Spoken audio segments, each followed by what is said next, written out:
Hi, everyone. Hello. I'm Lauren. I am. What's my name again? What's my name again? Oh, Ken. Ken. Your name's Ken. Ken. And this is Paradise After Dark. Dark. Off topic and uncut. Off topic. Oh, you didn't think I was going to do it, did you? Of course I'm going to do it. I don't know what you're going to do, ever. Well, you know what? I had to hesitate this time. I went a little slower because last time I don't trust you with the record button. Just so everyone knows, yesterday my new mattress was delivered. Just in case anybody wanted an update from and Ken had to drag it upstairs. But we won't get into all that mess, you know. Okay. All the abuse Ken takes. But, you know, God forbid, let Ken rant a little bit in privacy. I got to let the world know about it because we got to record it. It's off topic and uncut. If you are running your mouth in this studio, it's going to get recorded. I know, but people probably think I'm a jerk now. Nobody thinks you're a jerk. I wasn't being a jerk. I was having fun. That's what it was. Yes, he was having fun. It was fun. I did get my new mattress. It was delivered yesterday. I slept on it last night like a baby. And her garden is now a flower garden. And my garden is now a flower garden. So, before we get into this episode, we still have people who won T-shirts from our two episodes ago, off-topic, uncut episodes ago, that have not contacted us. We're not going to tell you who you are. You have to go back and listen. But listen, this is your guys' responsibility to contact us and tell us the size you need and the address to send it to. Otherwise, we're going to send a child small. Yes. They can just hang it up in their rearview mirror. Exactly. So, we're going to do another drawing. Is it time? For the month of April. Yes. Ooh, yeah. Here, am I recording? Yep. I'm giving Ken my phone so he can make a video. Hey. Here, you just hit record. Okay. You can start recording whenever. You're recording. Okay. So, here, everybody can look at the wheel. Now, if you are not on this wheel, that means that you've already won. So, check that out. If you've already won, you need to contact us. Okay, here we go.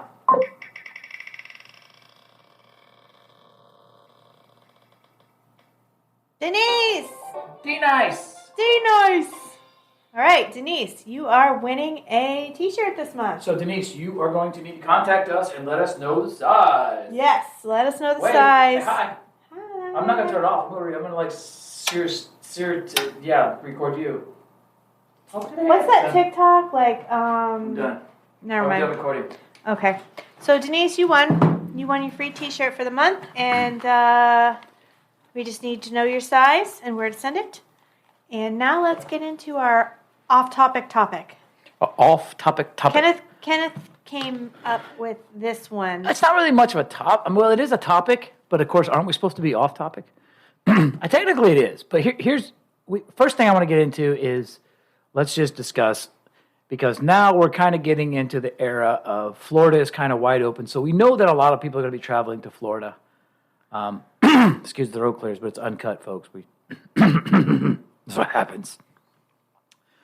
So Florida's going to be getting a lot of tourism coming up because we hit summertime, and a lot of stuff up north is still closed. I know a lot of the public pools and stuff, they're not going to open.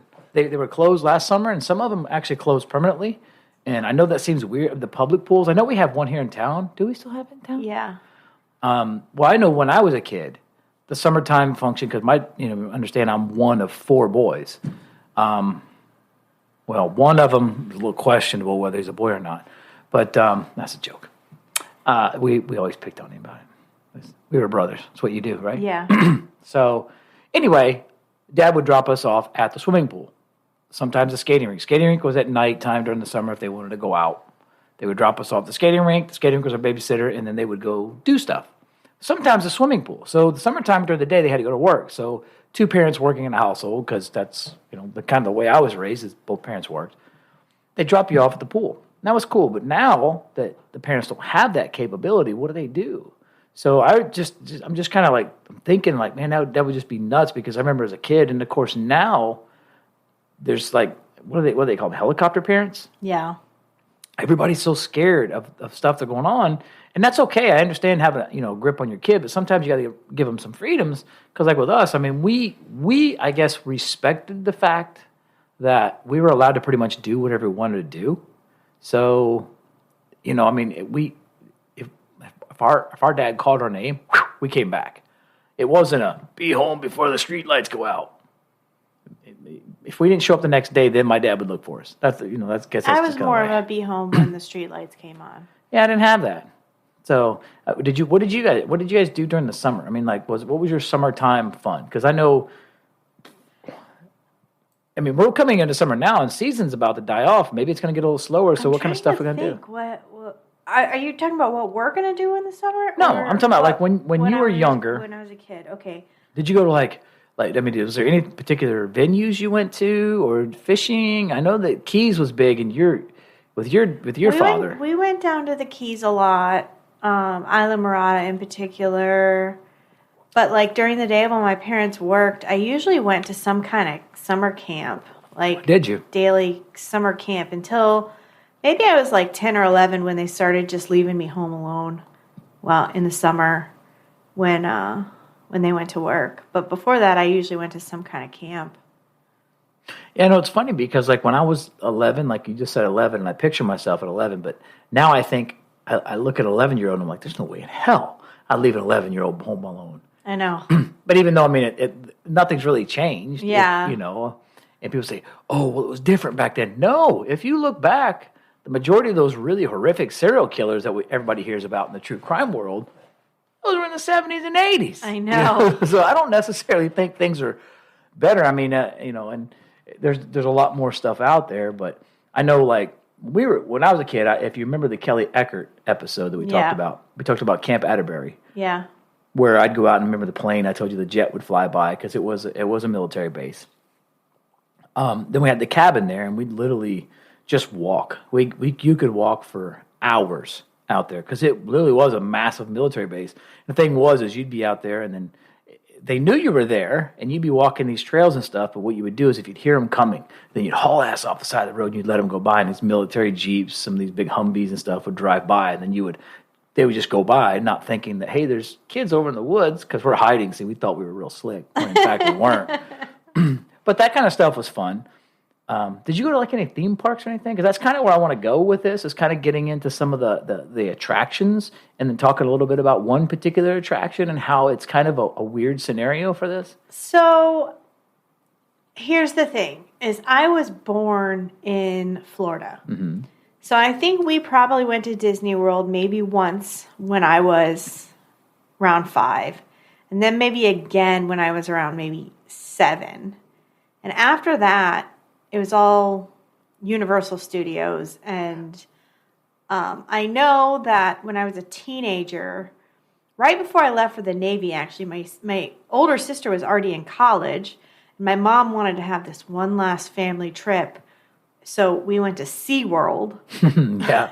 That was the last time I ever went to SeaWorld.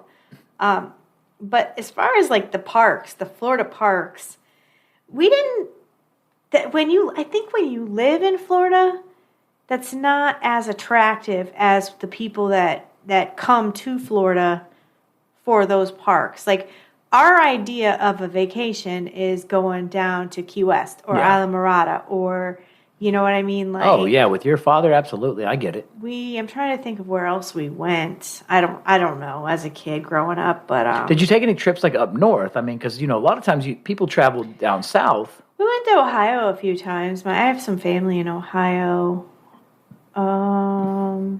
What about theme parks outside? Because I've been to Six Flags over Georgia. There used to be Six Flags over Atlantis. I think they got rid of it. That was in West Palm or Miami or something like that. Homestead, somewhere over there. It was like a water park. No.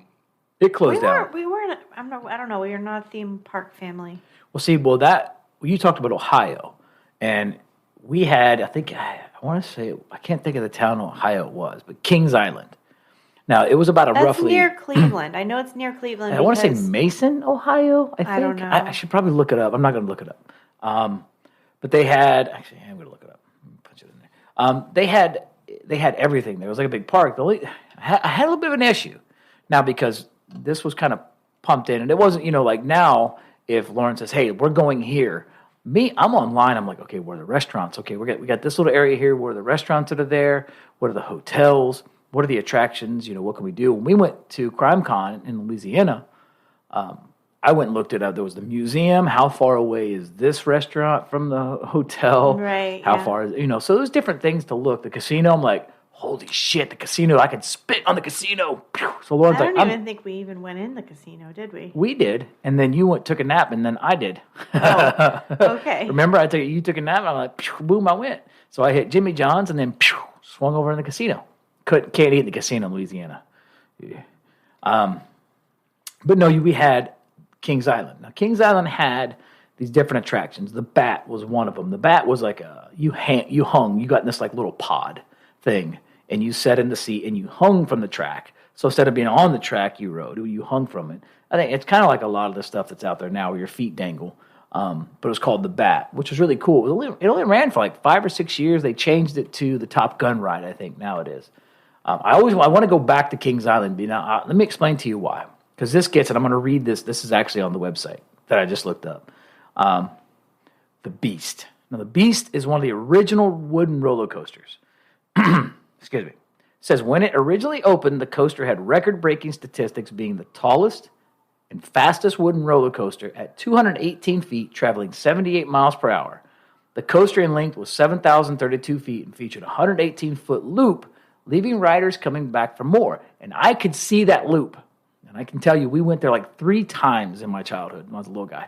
And it's funny because I remember specifically going there and listening to my dad bitch because it was $14 for an adult to get into Kings Island. $14. Mind you, this is 84, 83, 84. So that was big money. I mean, I think he was making like $20,000 a year as a cop. I mean, it wasn't huge money because they made median incomes. It was just basic money, Yeah. What was good was the benefits. So the problem with the Beast was I was always just a little too short. I never got to ride the Beast. That's my fascination with Kings Island. I'm like, you know what? Someday, that's my life goal is to go back to Ohio. Which something about Ohio, I was in Ohio once for 2 hours. I was stuck in traffic. It was fucking miserable.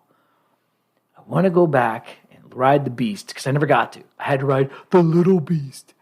Oh, it's the Little Beast. It's the same. It's not the same. There's no loop. You didn't go loop. And the worst part is, mind you, I have 3 older brothers.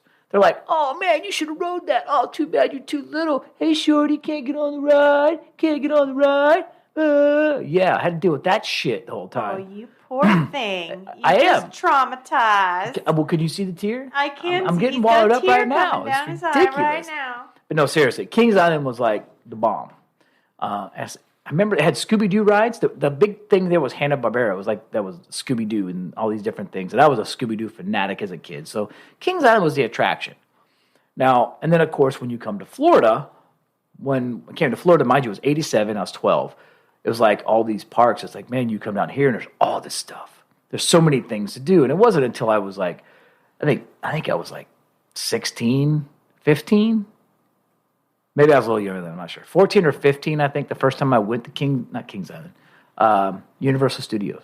Yeah. Like it had been open maybe a year or so when the Simpson ride was originally the Back to the Future ride, which I'm sure anybody in Florida knows. Universal Studios, when it first opened, was like Nickelodeon. Yeah. That's what it was. Yeah, the Nickelodeon stuff. It had the one thing that I love. The first time I went, I wanted to get slimed so bad. I wanted to get slimed, and I didn't know how they picked who got slimed and who didn't, and I was so bummed out I didn't get slimed. Did you get to go through the lines at Universal Studios where you go through and they like bring you in and you could sit and watch you went in and watched like something. You got to watch like a show being filmed. Yeah, exactly. Yeah. Is that what you're talking about, being slimed there? Yeah. Yeah, and then they would pick people. Yeah. That was always the best. That was always cool. the best. That was super cool. And you got to go through and look at the stages. I think at Universal Studios, and the thing I love that they do at the theme parks, and I'm sure they do it everywhere, but the ones that I know here in Florida, is they match. They have different areas, and everything matches perfectly. Maybe we've talked about this before. I feel like we have, but it's deja vu all over. Whatever. It's deja vu all over again, which is like an oxymoron. Well, we just did that episode on Celebration, Florida. Yeah, I think that's kind of what triggered this because to get sort of into it, because Florida is riddled with theme parks and attractions for that matter. I mean, different parks, different things you can do. There's so much stuff to do in the state of Florida. One of the things I used to love to do when we traveled up, like you get into Tennessee, Kentucky, stuff like that, is you go to the mountains and the caves. Love the caves. You go down in the caves, it's ice cold and the air's moving through. It's just really creepy stuff. But here, now I know that one of the things we've actually went to one time was Silver Springs. It was like a Silver Springs water park. There was flat bottom boats. That was like the big attraction. But they had like a lazy river. I don't know does anybody remember that? If you guys do, hit us up, because if I'm saying something that kind of triggers a memory, hit us up on Patreon. Leave a message. We love that kind of stuff. So like I said, Silver Springs was pretty cool. You can Google it. They have maps of it and stuff. Another one was Cypress Gardens. Cypress Gardens. You remember the Cypress Gardens? You ever hear of that? No. I guess it was like it had a couple roller coasters on it, and I'm not sure. I don't remember exactly. But just so you know, Cypress Gardens is now Legoland. So it used to be Cypress Gardens. I know Legoland. Back in the day. Here's a fun little fact that a lot of people, maybe you do know, because we don't, that's the thing about our fans. They're not like dumb people. They know shit. So if you don't, this will be a great little tidbit. Maybe you knew this, maybe you didn't. Did you know that me and you can't go to Legoland? Why? Because we have to be accompanied by a minor. Think about that for a minute. You cannot get into, so me and you can't go to Legoland because we're not accompanied by a minor. You know, usually the rule is you have to be accompanied by an adult. No, they will not let... You have to be accompanied by a minor to get into Legoland. Google it. It's fact. Don't Google it. Don't Google it. Go to Legoland's website. Yes, they. That's one of the things. And it probably keeps the pedos out. And I think that's the problem. I think that's what they're trying to do is say, hey, look, we don't want people... Legoland is not built for adults. It's built for kids. If you want to come and enjoy some time with your child, that's great. But we didn't build a park that's made for adults. Universal Studio, made for adults. Yeah. You know, stuff like that. I like Universal Studios. I love Universal Studios. Now, there was one... it was in Haines City. This is actually one that I went to a long time ago, and there's a funny story attached to it. It was called Boardwalk and Baseball. I don't know if anybody remembers it. I think it only lasted 3 years or something like that. But it had the typical water rides, which was like, you know, the log ride, the inner tube ride, the river rats or something like that. Or I can't remember what it was. I feel like I missed out on a lot of stuff in my childhood because I don't know any of this stuff you're talking about. Well, Boardwalk and Baseball, I never would have went to, but one of the first jobs I had here in Naples was delivering newspapers for the Naples Daily News. Well, the Naples Daily News had this contest. And this contest that they had, it wasn't really a contest. What it was is if you delivered the newspapers, you had to deliver so many newspapers, you had to collect on so many accounts, and by doing so, you got points. And I'm saying by collecting the accounts, what you had to do is you would deliver the newspapers, you'd have to go get the people to pay you, and then you would have to submit that money to your boss, if you will, to pay for the paper. Remember, you used to give them a little receipt. You remember those little newspaper receipts where you tore the little thing out of the book, and they handed you the little receipt for the dates that you paid? So that way... No. It was like little tickets. Some people will know. They're these little. They were literally this big. They're little tiny. Look at me. Look up. This big. They're tiny. I know. I see. So you can Google it. Newspaper receipts, old fashioned, the cool stuff. But anyway, if you collected on the accounts. Now my problem was I took over this account, and nobody paid. I had this one old guy that once a month would show up, and he had one of those little coin purses that he would pop open, and it was he carried change in it, and he'd pull a quarter out and go, "Thank you, boy," and he'd hand me that quarter. And thank you, sir, for the quarter. Mm-hmm. That's great. I'll be back next week so you can pay for your newspaper. So I got all these backlogged accounts. So I'm trying to run around and collect because I heard, hey, if you get all these people to pay and you get all this stuff, you get these points, and by accumulating these points, you get a free trip sponsored by Naples Daily News to Boardwalk and Baseball. They're going to put you on a bus. They're going to drive you there. You're going to spend time in the park, and they're going to bring you home, right? Right. So I was a little short because I couldn't get everybody to pay. I had deadbeats on my account or on my route. And that wasn't my fault. I just took the damn thing over. Fortunately, my friend Kevin was... Actually, I'll tell you about Kevin later. You would know Kevin if I told you the story about Kevin. Most people on here that live in Naples would know the story about Kevin if I told the story about Kevin. I'm not going to, though. He was my friend at the time. Still my friend. We just don't communicate. So Kevin has all these points. And he's like, hey, since you don't have this, if I give you some of my points, because Kevin was an all-star delivery guy. He had like 5 routes. He had all these freaking points. He had enough points to take like 5 people with him. He took me with him. So he's like, hey, he's a few short. Can he just use my points? The guy's like, yeah, get on the bus.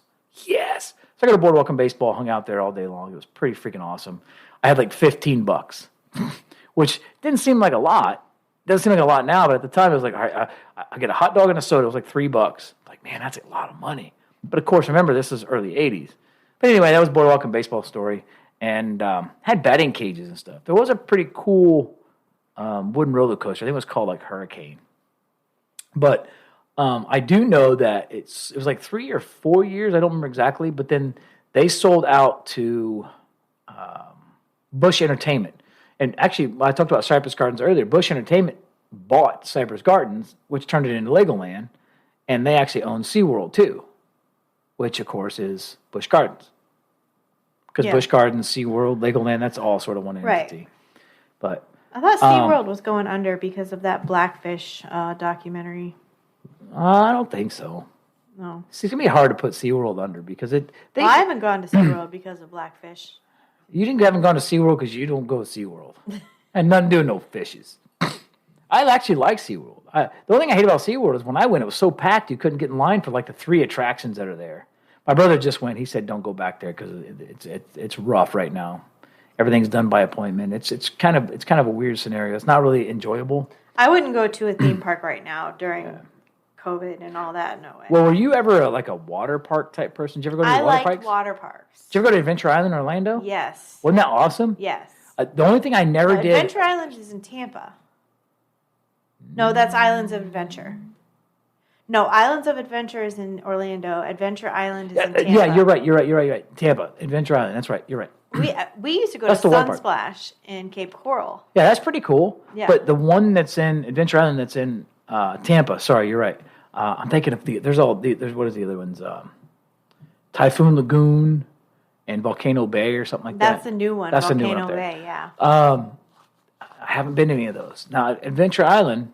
Islands of Adventure is the other park of Universal. Yes. Adventure Island is the water park that's in Tampa. That's right across the street from Busch Gardens. Yeah, I think it's owned by Busch Gardens. It is. But I remember they had the one slide there that if you go down it, it like splits your butt cheeks open and it hurts.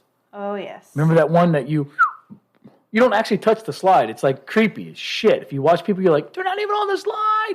Yeah, I never went on that one. Yeah, me either. Anyway, I just heard about the thing because everybody kept standing up going, oh my God, it split my butthole. I'm like, nope, there's no reason for that to happen to me. Not if I can avoid it. But I know that where Boardwalk and Baseball was, they turned it into, it's one of the massive retail outlets in Haines City. It's like this massive retail outlet store. I can't think of what it is. But anyway, we talked about the water parks. We were talking about the Typhoon. Was it Typhoon? Yeah, Typhoon Lagoon. But I did do some research. Now, we're going to kind of try to transition here a little bit because I did want to talk about Disney because I found some really interesting stuff about Disney. Some people love Disney. Some people hate Disney. It's kind of a hit or miss. Me, I went to Disney like twice, I think, or 3 times. Once when I was like 17. It was pretty fun. But I'm not sure I would do it as an adult without a child. It just doesn't seem like it would be fun to me if there wasn't a child around. But then again, I don't know. I mean, because without a child around, I can get places faster. I can get on rides faster. I don't have to worry about sitting in the waiting room waiting for me to sit with this kid. But back in the day, and I actually, for some reason, I remember this only because it's somewhere I wanted to go. It was like, I remember him talking about it when I was a kid in school in Indiana. This is one of the things when you first start learning about certain things in Florida, Disney World, things like that. It was a place called River Country, and it was actually owned by Disney. And it opened in June of 1976, and it closed in November 2001. Now here's the thing that cracks me up about this one. It closed in 2001, and they came and they said, okay, we're going to close the park. We're going to redo some stuff, clean it out. And you actually go online and look at pictures of it. It's pretty cool. They abandoned it and left it there, but they're remodeling it now. They finally started tearing it down. But they closed it down. They said, hey, we're doing some maintenance and repairs, and we're going to open it back up. Well, then the next year, they're like, we're just going to close it down. And that was it. It was done. It was done. They just wiped it out. And it's set from 2001 until 2019 when they first started to build some stuff. And then obviously COVID hit, slowed stuff down. But in 2022, I think it's 2022. For some reason, I think I wrote it down somewhere, and I'm not sure my notes are on here. But anyway, they're going to open it up as Reflections. It's called Reflections, which is going to be like another Disney resort. It could be another Disney resort kind of deal where they're going to put up one of these Reflections hotel and stuff. So I don't know why the River Country, it's stuck in my mind. I'm like, man, I think I remember them trying to talk about that in school. Yeah. Like, hey, if you get a chance. But here, side note, let me just tell everybody a little side note. If you are planning a trip to Universal Studios or Disney, now you know that both of those theme parks are huge and they have the on-site resorts. Like I just talked about, they're building a Reflections Disney Resort. Now, a lot of people are like, oh, man, it's too expensive to stay at these goddamn resorts, right? Right. So they go and they stay at a hotel off-site. But then they buy a ticket, they get into the park. They get into the park and they're like, oh, man, I hate waiting in line, so they go and buy the speed passes. Well, what you might not know is at Universal Studios, you can buy a speed pass. A speed pass is like $78 per day. You don't carry it over to the next day. So if you go on a Saturday and you want to get the speed pass to go through line faster, it costs you $78 plus your entry. So you have to pay the entry, which I looked at. I think it's $104 right now to get into Disney. $104. That's just to get in the gate. Get in the gate. Yeah. So then you have to buy the speed pass. But if you stay at some of the resorts will actually give you a speed pass for the day that you want to go to the park. So you stay at the resort, and with your stay, you get the speed pass, which sometimes makes actually less money to stay on site. And the best part about Universal Studios is I stayed at Portofino Bay one time and had my speed pass in my pocket, my little card, and you literally walked out of the hotel down this beautiful little walkway and got on this little ferry boat, and the ferry boat took you right over to City Walk, dropped you off, and boom, there you went. So a lot of times staying at the resort is a better way to go. Yeah. Because you get the speed pass, you're right there, you don't have to travel. You're right there at City Walk, your hotel is right. You can do whatever you want. You don't have to get in the car and drive anywhere. You don't have to park. So you don't have to pay for parking, which is like $20 a day, something stupid, plus the speed passes. If there's two people, there's 115 speed passes, so you're out roughly $170 just to park and get a speed pass. Then you're another $200 to get in. And a lot of times the resorts will give you discounted tickets to get in if you just stay at the resort. So anyway, side note, Ken's rambling again. Sorry, I'm going on. So anyway, what do you think about that? You think that's good? I mean, would you want to stay at the resort if we ever went to a theme park? Sure. I really wouldn't pick a theme park as like a vacation spot. No, we went. It's just not my thing. Like Well, you're not a roller coaster person. No, I don't like heights. I don't like roller coasters. I do love the E.T. ride at Disney. That's like the one thing. Universal, I do you mean? love. I think it's Universal. Is it? Yeah, Universal. E.T. Oh, you're right. It is. It's over there by Back to the Future. Well, it's not Back to the Future anymore. It's Simpsons, right? Yeah. Okay, so yeah, the E.T. It's cute. Is my favorite ride. It's a cute ride. Okay, so like Lauren was mentioned earlier, in our last episode, we were talking about the Top family, and we talked a little bit about Disney and Celebration, Florida. And it was kind of, how Celebration was supposed to be an experimental city, like Epcot. It's kind of like, but after kind of playing Alice in Wonderland a little bit, I kind of got lost in the rabbit hole that is Disney, which if you guys really doing some investigating on Disney, it's literally a freaking rabbit hole. You find these different little places to go. And Walt Disney was actually a genius. Yeah. I mean, the guy was an absolute genius. What he was trying to do, basically, and I think Celebration might have been part of this. Sorry about that. I'm drinking beer. It happens. But Celebration may have been part of this, but he was actually trying to create these small cities, and so that they could become their own municipalities. You understand? Hold on a second. Let me back up here. Uncut, right? This is the part of Uncut that you guys don't like. Now, Disney, obviously, let's back up, go to California. Disney, back in 1955, builds his dreamland, known as Disneyland, right? Mm-hmm. Now, Disneyland is actually kind of small if you compare it to Disney World. Because Disneyland is just Disney. There's really not a whole lot to Disneyland like there is Disney World.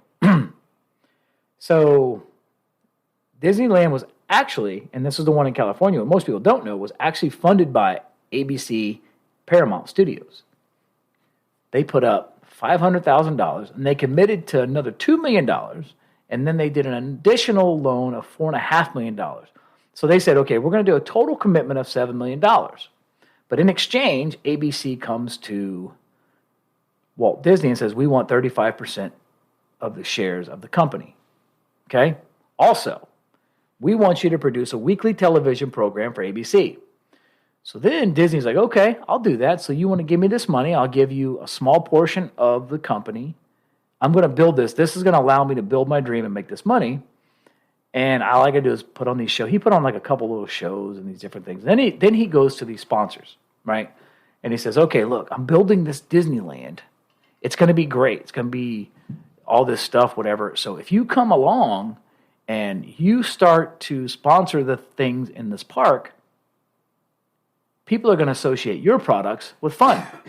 So, okay, so you're gonna think of these. Now, one of the first ones obviously is Coca-Cola. So Coca-Cola, there's a company called Swift, Frito-Lay, Pendleton, which I think Pendleton was a clothing line, Gibson greeting cards, TWA, Eastman Kodak, and I think they still have, if you look, you go into Disney, they still do a lot of the Eastman Kodak stuff there. Mm-hmm. So they go to them and they say, okay, look, you start giving me some money and put your products into our park at a discounted price or free, then guess what we'll do? We're going to help your brand get better. So he does that. And he started in 1955, he started building Disneyland. He gets Disneyland, he gets it up and running, and then turns around and Disneyland Productions creates, now it's Disneyland Productions, right? 1961, he pays off all his debt. And would you believe it, the company that helped him start Disneyland, which really got him off and running for the whole Disney Productions thing, he actually bought ABC later on. ABC is owned by Disney.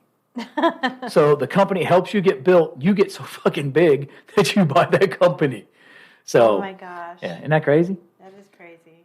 So, now, Walt Disney World, they decide, okay, he wants to expand. So he's like, you know what? I'm looking to the East Coast because obviously we need to move across the nation. He's trying to find a larger area to build another park. He actually thought about St. Louis, but I'm not sure what happened there, maybe except for it was going to be good for like 6 months out of the year. Who the hell wants to go to St. Louis? I don't know. Who's going to go to St. Louis in December? But he's like, you know what? If we go to Florida, the climate is right, everything is right. We can run year-round, maybe some rain time, but that's okay because we'll have a lot of indoor attractions. Perfect. They go to Central Florida, which everybody knows is Disney. So what they do is they come in and they start buying up land. But they didn't start like jump in and start buying up land saying, hey, we're Disney, we're coming here to build a theme park. So he knew, Disney, I'm talking about being genius, Walt Disney knew that if he went in there as Disney, the price of the property value would escalate beyond belief. Right? Because that's what happened to him in Anaheim. Anaheim? Anaheim, I think that's where Disneyland's at. So he goes along and he hires a bunch of these silver-tongued devils, salesmen, and he creates these shell companies. Now, the shell companies, they come into Central Florida and pretend to buy land for reasons other than a theme park. Some were like oil, some were just these different things. So he sets up these teams within the companies, right? So he delayed hiring officials. So he's like, you know what? I'm not going to hire any officials. We're not going to put any top officials in as Disney because that's going to basically put on the flag. We don't want to put up any flags yet. We want to be quiet about this. Everything was internal. There was all internal memos. So the people that were involved were the only people that knew. There was nothing that went back to Disneyland because they're trying to buy this property cheap as possible. Mm-hmm. They wanted to keep track of all the memos to make sure, okay, we handed out 15 memos. We got 15 memos back. Nothing got leaked. Nothing's out there. Then he sets up these secret phone relays, like instead of me calling you and say, hey, let's talk about this property that this farmer's got these 100 acres over here we want to buy. This is what it's going to be. Mm-hmm. He says, no, I'm going to call you. you're going to call this guy, you're going to call this guy. So they did these phone relays, which kept it quiet, and that way there was no long-term. Nobody could tap a phone line and find anything out for any reason. So then they hired this guy. They hired a guy to act as the intelligence agent in Orlando, and this is a guy named Paul Helliwell. He's an ex-military agent. He turned into a lawyer. Now, he worked for the CIA, so he kept everyone in the dark, right? So Disney kept everyone in the dark about what their plans were, including the Florida government. Florida government had no clue that Disney was coming here buying this property, right? So they was like, okay, we're going to keep this quiet. Now, seems weird. Exactly. Now, some of the companies here, and this is a part that this is one of the funny things that I'll explain in a minute. Now, the example of these companies, one of them was called Empty Lot. Empty Lot. M.T. Lot. Empty Lot. Okay. Then it was that was Empty Lot Real Estate. Then there was I4 Corporation. I4 Corporation. Right. Oh Smart my guy. gosh. Rhett Law. Right. Rhett Law, which was Walter spelled backwards. Then there was Madeira Land Company, Tomahawk Properties Incorporated, and Reedy Creek Ranch Incorporated. So he was able to score tens of thousands of acres for roughly, on average, $200 an acre. Now, mind you, I agree this is in the 60s, but still, $200 an acre. Now, the first acre that he bought was $80. So he bought the first acre. Then this Paul Hollowell guy, now he helps make fake IDs. He creates fake IDs for all these guys in these fake shell companies. Gives them fake IDs so they can go along and pretend to be these people. So they're literally, and this is all Disney's idea. Disney hired Paul Hollowell, the CIA guy, to come in here and do all this stuff. So Paul Hollowell says, you know what? We're going to create a disinformation plan. The way the disinformation plan is we're going to basically fool everyone into thinking some other things. So it's kind of like that, hey, look over here, look at the monkey, look at the monkey. But everything happened back here. It's like magic, the sleight of hand. Yeah.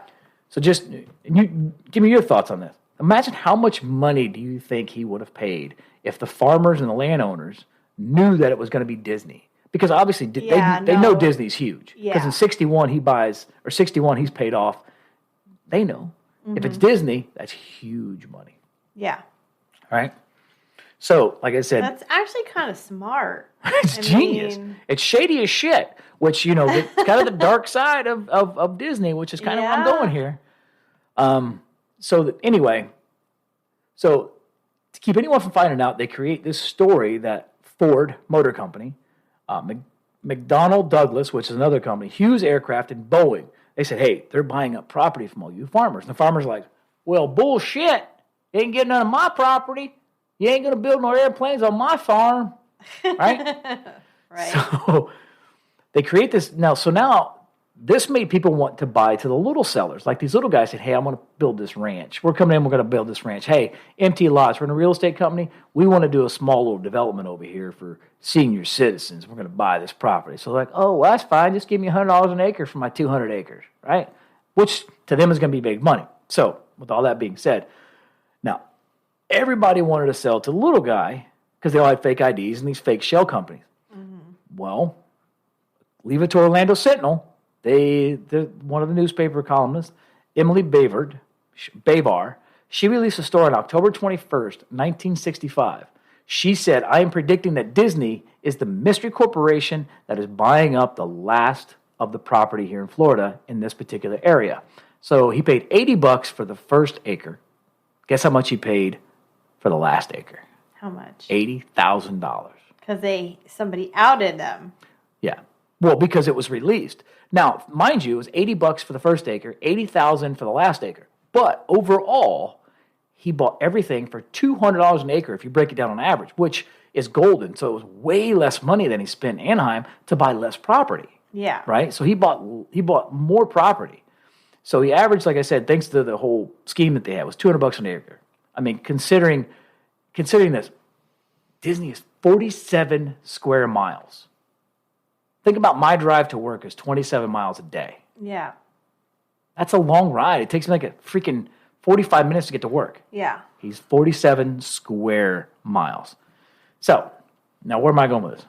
I know you're like, oh, Jesus Christ, I hate talking about Disney this much. Okay. This is where Disney planned the city thing. This is where I was getting at, where I wanted to back up, kind of give you some information. So, He planned the city thing, which I think Celebration was. So Disney created these Phantom Cities, and like I said, I think Celebration was supposed to be one of them. Now, 2 Phantom Cities today still exist that he created: Bay Lake and Lake Buena Vista. Now, Disney actually petitioned the Florida legislature for a special district that will allow the corporation to control its control. So basically, they would have full reign over the sewage, the roads, the building permits, and other facets of municipal control in the whole area. And, of course, they got it. And in 1967, the Reedy Creek Improvement District was created. Remember the Reedy Creek Ranch? So this is the Reedy. So what they did is a district, including 2 municipalities inside of it, which are Bay Lake, Lake Buena Vista.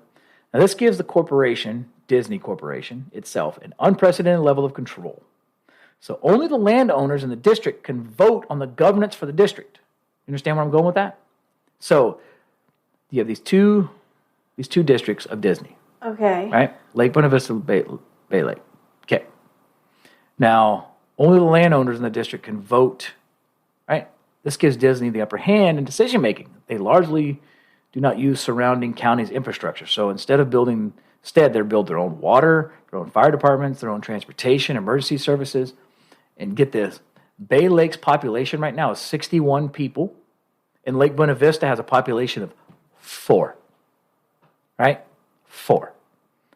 You can Google this. So the 2 cities. I believe you. The 2 cities. Now, mind you, only landowners are allowed to vote on what happens in the city, which is the 47 square miles of Disney. And there's 5 people that vote. Because one guy houses 61 renters, if you will, which are basically employees. Right. But he owns all 61 properties. And the other 4 are basically Lake Buena Vista. So now remember, they're the only ones that can vote. So he pretty much has reign over everything. So Disney World, he does this. It's kind of the reason I guess it was important was because Disney, he had control over all the surrounding areas. So there's no ability for, like in Anaheim, the problem he had was the seedy hotels. There were little cheap ticket stands, trashy little restaurants, these trashy little businesses and stuff like that. They sort of crowded the park when Disneyland opened. So this allowed Disney to control all of the surrounding properties. Now, Disney World does employ actually 75,000 people in Florida. And last year, its payroll, it wasn't last year, it was 2019, the payroll was $1.5 billion. Here's the best part. Out of the 47 square miles, only 40% of it's been developed. So he still owns all the other property they can do so much more stuff with. Okay, so there's the background history on how shady he is. Okay, so on to the dark things about the golden rat. I mean Disney. The golden rat. Well, it's funny because that's what we've always called them, the golden rat. All right, for starters, the dark, obviously what I was just saying about pretending to be someone else and buy up land. Cheap. I mean, that's dark. That's some shady shit. Yeah. I mean, and here's one little fact that I think is really cool. Those shell companies that I told you guys about, if you go to Disney and you're walking down Main Street, there's a store there called the Crystal Arch Store. And if you look up above, there's like these businesses on these windows, and it looks like functioning businesses on these windows. And it says the different names of the CEOs. I think we had Walt Disney, Roy Disney, and I can't remember who took over after Roy Disney. But if you look, those shell company names are actually on the windows. MT Lots. And so the names of the shell companies are written on those windows. So not only did they pull some shady shit, they put in everybody's face like, put it on the windows. Okay, so here's some cool stuff. Here's a couple cool things, and then I'll talk about some other stuff. I did some, and this is the rabbit hole that I said I got into when I was, because for some reason we started looking at the celebration. I was like, what was that? And we got into the Epcot part of it. Did you know that at Disney, when you sit down to eat food at Disney, when you get to the restaurants, you're close to the restaurants where you sit outside and you eat, you start hearing these loud birds. Right? These loud birds, you can hear the birds are really, really loud there in the areas. What this actually is, it says, if you'll notice, the bird sounds are usually the loudest around restaurants and in places that look like good locations for birds to nest. Disney has purposely designed the speakers in these areas to play the sound of a bird in distress. It will therefore keep birds away from them and allow guests to eat in peace without being bothered by hungry birds. It also keeps the guests from being used as personal dumping ground, like bird shit. Bird shit. They intentionally create these sounds of predator birds or birds in distress, so other birds are scared to death to fly around where the food is. I mean, come on, man. That's some shady shit. My gosh. All right, so here we go. Now, most people, it's Florida, right? Now, mind you, when Disney first bought this area, the first thing Disney did is they basically drained this swamp because it was swampland. I mean, it was some orange groves. It was really wet. Most of it predominantly was swamp. So they had to do some clearing stuff. Now, one of the things that they did is when people don't realize is when you go to Disney, you're actually on the second floor of Disney. Yeah. There's a whole underground of Disney, which I'll talk about here in a minute. I did know that. So when they were first building it, obviously, remember, you're in Central Florida. You're kind of in the swampy area. Mosquitoes, right? Yeah. You ever gone to Disney or something and bit by a mosquito? No, you don't get bit by mosquitoes. It's pretty rare. Now, there are no mosquitoes in the most magical place on earth. That's right. Disney World is so dedicated to making sure that at the time of your life that they've made bugs practically disappear. How'd they pull it off? No, the answer isn't magic. Vlogger Rob Plays delved into the answer in a video spotted by this Neotorama, right? So he goes into this whole thing. What Disney's done is they get rid of the pests by employing a comprehensive program that includes spraying insecticides. They maintain all the natural predators of the mosquitoes. And what they do is they're very intense. They actually have chickens all spread around all around the park. And the chickens will get bit by mosquitoes. It doesn't really affect the chicken so much, apparently. And chickens aren't, you have the Zika virus, you have all these different diseases, West Nile virus, you have all these airborne diseases that mosquitoes give off. Well, what they do is they test the chickens. And so if the chickens in one of these areas is a carrier for the disease, remember, it doesn't get sick, it's basically immune to those diseases, but it can't carry them. Mm-hmm. They will go into that area and they'll know exactly where the chicken came from, and they'll heavily check all the stuff and get rid of all of they'll put more natural predators from mosquitoes. They release dragonflies, these martin birds. You'll see a lot of martin houses everywhere or all around Disney. Because martin birds eat like 1,000 mosquitoes a day. So they put them all around there to keep the mosquitoes away so you can enjoy the Magic Kingdom without being bit by mosquitoes in Florida. I mean, that's the kind of shit, that's some more shady shit. I mean, that to me is like really cool. It's a cool thing for a visitor, right? Yes. Anyway. No, I talked about River Country. That was an abandoned theme park. They actually let it sit there and rot. And was one of the things, that River Country water park, that the water turned green. They let all of the attraction, the buildings, everything just sit there in the overgrowth. So there was people that would actually break into that area of the park and take photos and stuff online. There was YouTubers that would go. And if you look up River Country, you can find these videos where people would break into Disney, go to that section because it was just abandoned. Like it left there, no cameras, no nothing. You could get in there, and of course, people would take these videos. That's creepy. Mm-hmm. Okay, so some little known secrets and facts about Disney, and then I'll kind of wrap it up. I don't want to go too long about Disney, but it is a Florida attraction, right? Yeah. It's Florida. Yeah. We're Florida-based, You've done a lot of research on this. Okay. What most people don't know is there's actually a suite located in Cinderella's castle, and the Cinderella's castle is not a real castle. But there is one suite. Okay, it cost you a small fortune. I'm sure. And there's probably like a 10-year waiting list. Actually, I'm just kidding. You can't actually stay there. It don't cost you any money for contest winners, right? So most people don't know that it exists, but they have contests every now and then. If you win a contest, you can actually stay in Cinderella's castle. So it's only for contest winners. You can't stay there, but it's a beautiful suite. You can Google it. I mean, it's really cool, but it looks like something Disney would put together because everything is just perfectly done that way. Mm-hmm. And of course, they're talking about if you notice you're ever there at Disney, the cast members, like I was talking about before, I said I'd get to it. There's actually a whole underground area underneath Disney. Like I said, you're at the second floor, like a basement.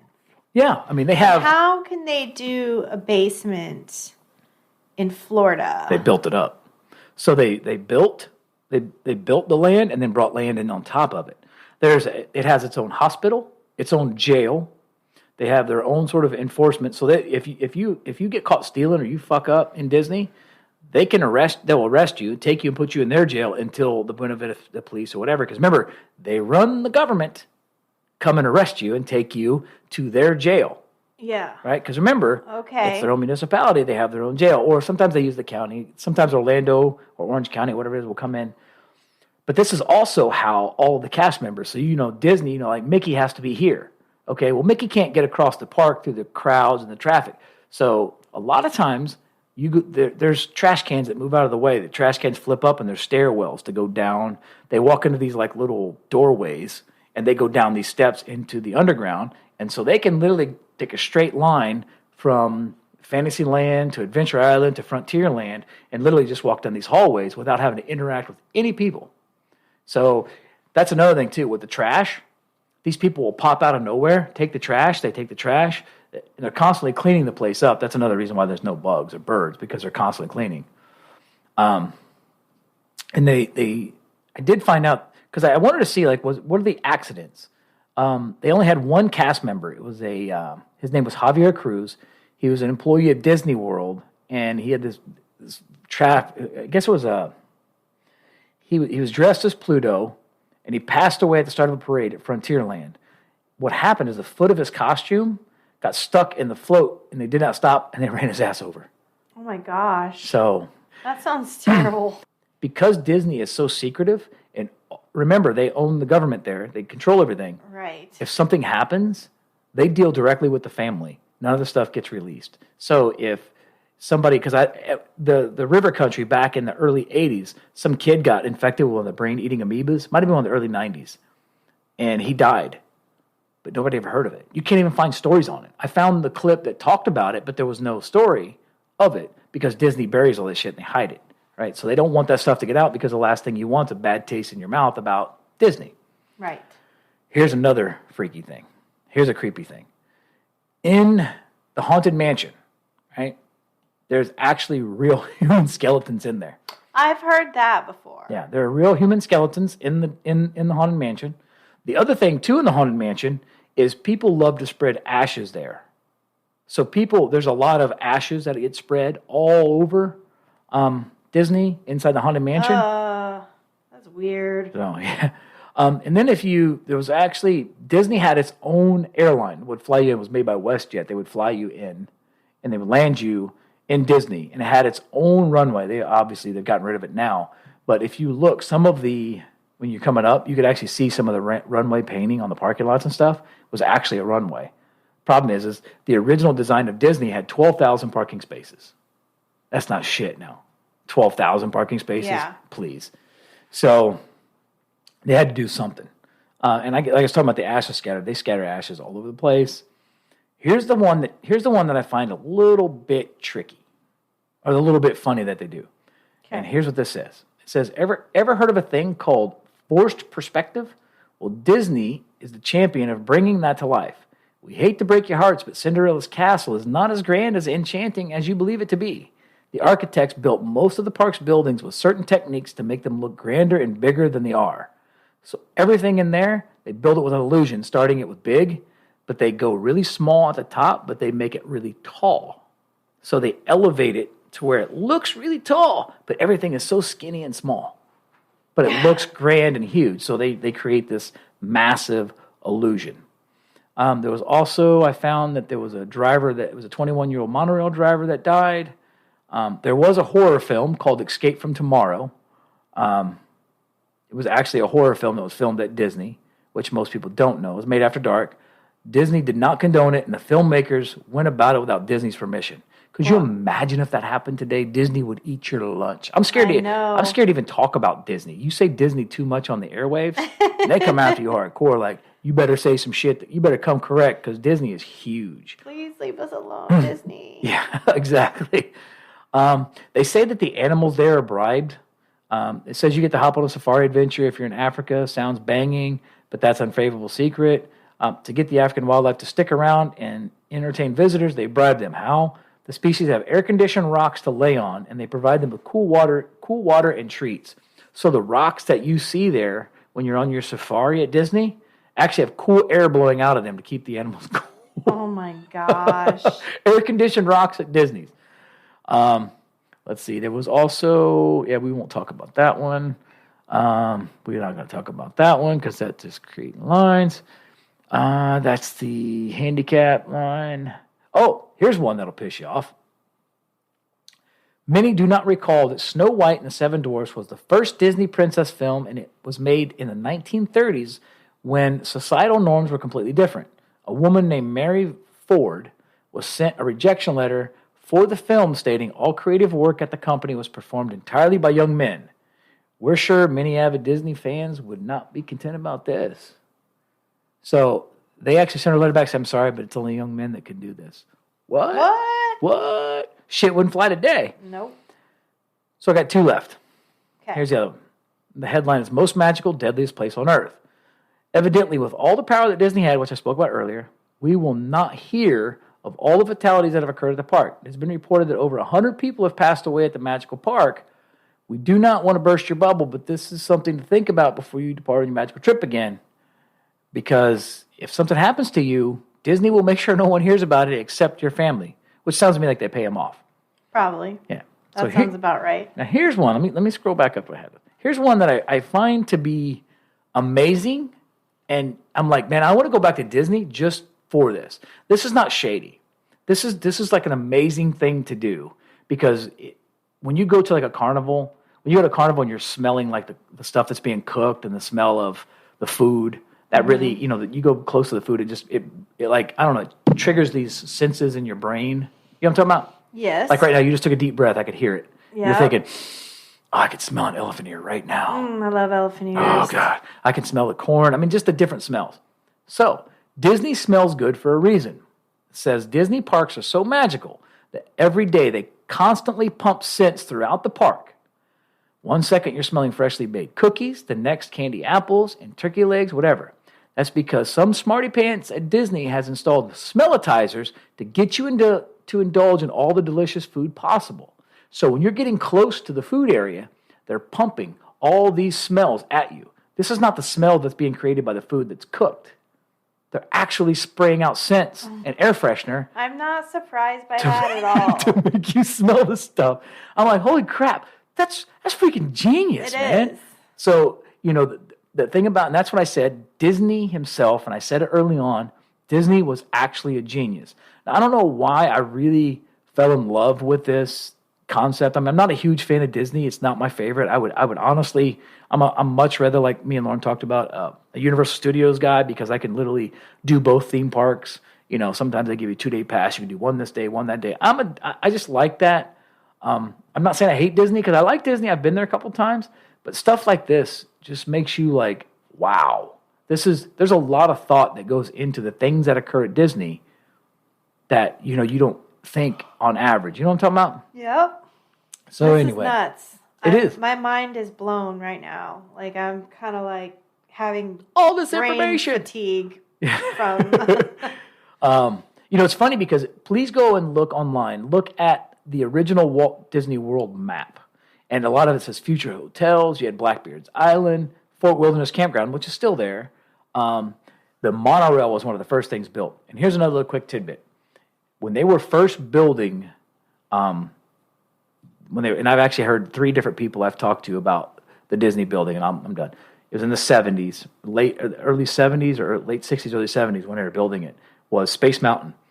When they were building it, it looked the way they were building it because they had to build the entire interior structure first, and then they built the building around it because remember, Space Mountain's interior. Yeah. Everyone thought that they were building some secret missile silo. Oh my gosh. And then they switched it to say, oh my God, they're building their own nuclear power plant, which at this point, I'm not 100% certain that Disney isn't powered by a power plant. I mean, they might have their own power plant, but there was rumor that they were building their own nuclear power plant. And some people thought they were building these secret missile silos because all of a sudden you have these like the structures being built. I would be surprised if there was some stuff underneath Disney World that. And see, and that's what makes Disney dark, dark, dark, dark, dark.